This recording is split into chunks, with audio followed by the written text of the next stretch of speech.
কিটচেনৰ ফালৰ পৰা ভৰুৱা জলকীয়াৰ আচাৰটো দেখুৱাম, যাৰ বাবে মই 250 গ্ৰাম এনেকুৱা ৰঙা ৰঙা ডাঙৰ পকা জলকীয়াটো লৈছোঁ, যিটো মই ঠিক এই ধৰণে ফালি ইয়াৰ ভিতৰৰ কটাৰী দি ফালি পেলাই ভিতৰৰ গুটিখিনি কিছুমানত আচাৰ কিছুমানত ৰাখিছোঁ, কিছুমানত উলিয়াই পেলাইছোঁ। আৰু মছলাৰ বাবে লৈছোঁ 4 চামুচ জিৰা, সৰু চামুচেৰে 4 চামুচ ধনিয়া, সৰিয়হ 4 চামুচ, মেথি 2 চামুচ, জলকীয়া শুকান জলকীয়া কেইটামান, তাৰপৰা আপোনাৰ চফ 4 চামুচ, আজৱাইন 2 চামুচ লৈ মই ভাল ধৰণে ইয়াক গৰম কৰি লৈছোঁ অলপ দেৰি। আৰু এতিয়া ইয়াক মই গুড়ি কৰি লওঁ। তাত বগা সৰিয়হো 4 চামুচ দিয়া আছে আৰু লগতে দিম কালজিৰা আৰু হিং। এইকেইটাই মছলা। মই এতিয়া মছলাখিনি মিক্সিত অলপ পিচি লওঁ, গুড়ি কৰি লওঁ। মছলাতে মই এতিয়া এই মছলাখিনিত গুড়ি কৰি অনা মছলাখিনিত কালজিৰা 1 চামুচ,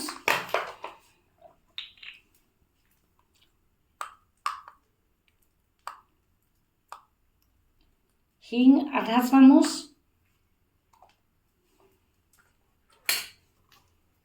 আৰু ভিনেগাৰ অকণমান দিম। কালজিৰাটো গুড়ি নকৰোঁ, কাৰণ গুড়ি কৰিলেই কালজিৰা তিতা লাগিব, গতিকে মই এনেই গোটাই দিছোঁ কালজিৰা। আপোনালোকে যদি থাকে আমচুৰো পাউডাৰ দিব পাৰে। মোৰ ওচৰত আমচুৰ নাই বাবে মই আজি ভিনেগাৰ দিয়ে কৰিছোঁ।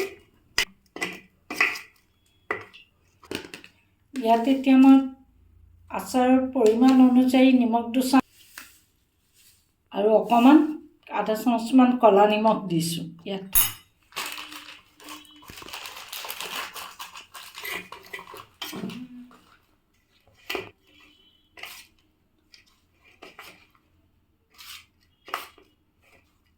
মিঠাতেল অলপমান গৰম কৰি ল'ব। তাৰ পৰাই আপোনালোকে মিঠাতেল অকণমান এই আচাৰৰ মছলাখিনিত দিব, যাতে মছলাখিনি ভাল ধৰণে সেমেকি যোৱাৰ নিচিনা হয় আৰু জলকীয়াৰ ভিতৰত ভৰালে ওলাই নাযায় যাতে সি।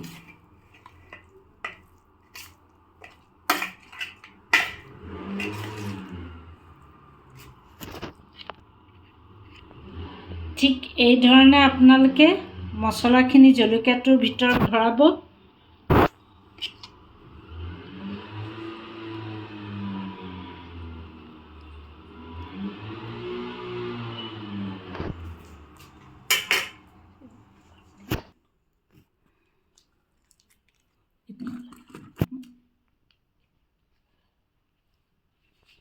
এই ধৰণে আপোনালোকে জলকীয়াটোৰ ওপৰৰ পৰা তললৈকে সম্পূৰ্ণ ভৰাই দিব মছলাখিনি দি, ইয়াক টিপি পেলাই ওপৰত ওলাই যোৱা মছলাখিনি উতলাই জলকীয়াটো ঠিক এই ধৰণে ৰাখি ল'ব।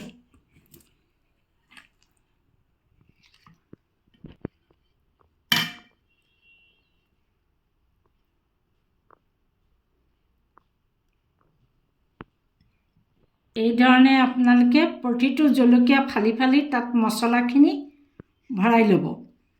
আৰু মছলাখিনি এনেকুৱাকৈ ভৰাব তলৰ পৰা ওপৰলৈ সম্পূৰ্ণ মছলা হৈ থাকে যাতে।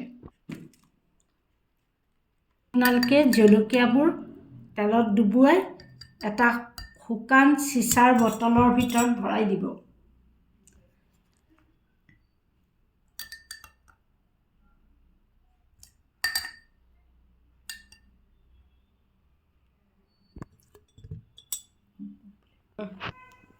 এতিয়া আপোনালোকে এই বাচি থকা তেলখিনিতেই কাশ্মীৰী জলকীয়া গুড়ি 2 চামুচ দি মই ভাল ধৰণে লৰাই এই জলকীয়াখিনিৰ ওপৰত ঢালি দিম।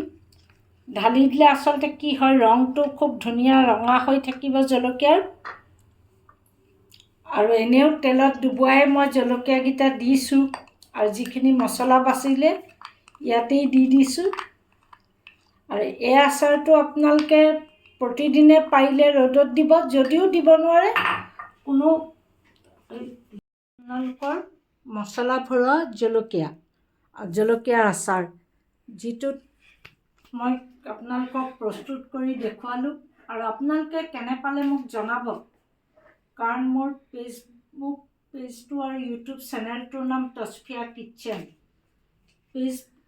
ফেচবুক পেজটো ফ'ল' কৰিবলৈ নাপাহৰিব কৰি পাৰিলে শ্বেয়াৰ কৰি দিব আৰু ইউটিউব চেনেল তচফিয়া কিটচেনটো আপোনালোকে ছাবস্ক্ৰাইব কৰিব বুলি মই আশা ৰাখিলোঁ আৰু মোৰ ভিডিঅ'বোৰ চাই কেনে পাইছে মোক জনাব আৰু এই জলকীয়াৰ আচাৰটো আজি আপোনালোকক বনাই দেখালোঁ এই আচাৰটো আপোনালোকে ৰুটি পাৰঠা পোলাও ইত্যাদিৰ লগত খাব পাৰিব বা এনেও পকৰি চকৰিৰ লগতো ইচ্ছা কৰিলে খাব পাৰিব কাৰণ টেঙা জ্বলা চব থকা এটা মছলা ভৰোৱা জলকীয়া আৰু আপোনালোকক মই যিটো কমলাৰ বাকলি আচাৰ বা অমিতাৰ মুৰব্বা দেখাইছোঁ অমিতাৰ মুৰব্বাটো ঠিক সেইধৰণে পোলাও ৰুটি পাৰঠাৰ লগত খাব পাৰিব মুৰব্বা আৰু ভৰুৱা জলকীয়াটো আপোনালোকে ৰুটি পাৰঠা পোলাওৰ লগত খাব পাৰিব ধন্যবাদ